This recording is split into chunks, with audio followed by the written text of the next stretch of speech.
It's Tom and Todd's Face Off on WRKO.com. You ever heard the phrase, the dog days of August? There are no dog days here on WRKO.com. Nope, it's just another piping clover Piping days. Clovers, another edition of Face Off. Wait until you hear today's.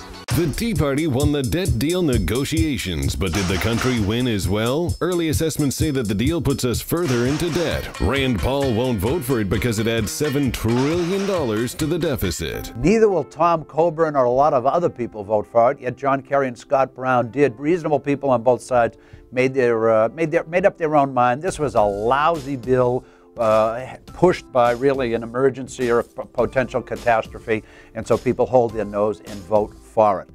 It might prove to be a first step in a pivot point, kind of moving in the right direction, but it's not particularly impressive at this going time. Here's a way to look at the Tea Party, legislation. by the way, had a lot of juice on this, a lot of leverage. Tea Party's in control of the country right now as much as anyone can be. Unfortunately, they don't have total control. You can look at the bill that got passed and signed into law like this.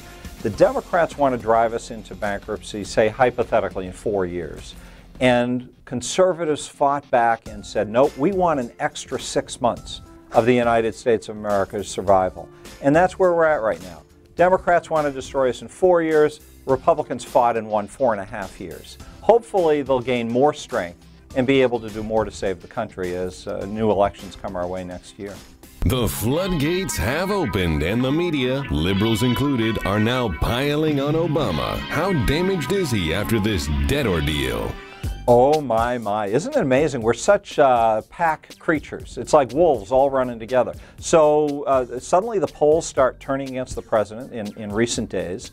He's getting crushed. His national numbers, he's still got 40% approval or something. But in individual states that were critical for his victory last time, nobody wants anything to do with him. And on a national level, even independents don't favor the president anymore. So he's in a tough position when you look at the polls. He is at risk.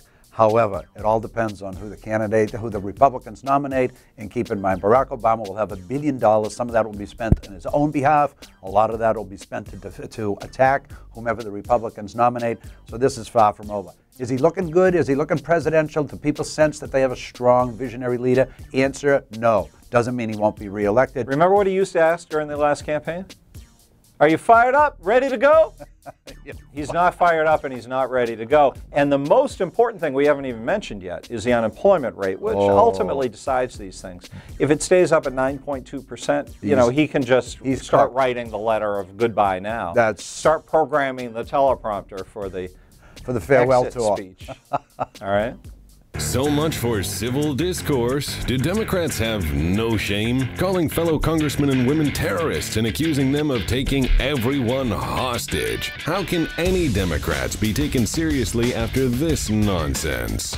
Well, a lot of Democrats didn't engage in it, but far too many did. And it was very clearly a distributed talking point. The reference of hostages and the reference to terrorists is completely out of line, particularly in the aftermath of the Gabby Gifford shooting in January, where we got the national lecture from the president about, we've got to tone it down and talk to each other as reasonable people. If it's coming from the good government people, I don't see how there can be anything wrong with it.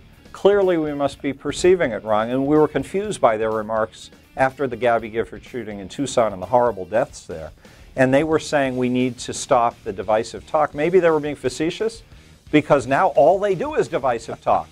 All they do is call people violent names and use violent imagery to describe their political opponents. You don't understand the way Democrats think. They will tell you that was then, and this is now. And they think that explains everything. Maybe it's a huge they're looking for more shootings. That's the other conclusion you could reach. Further proof, all we do is read the teleprompter. It's Tom and Todd. Check us out again next week at WRKO.com.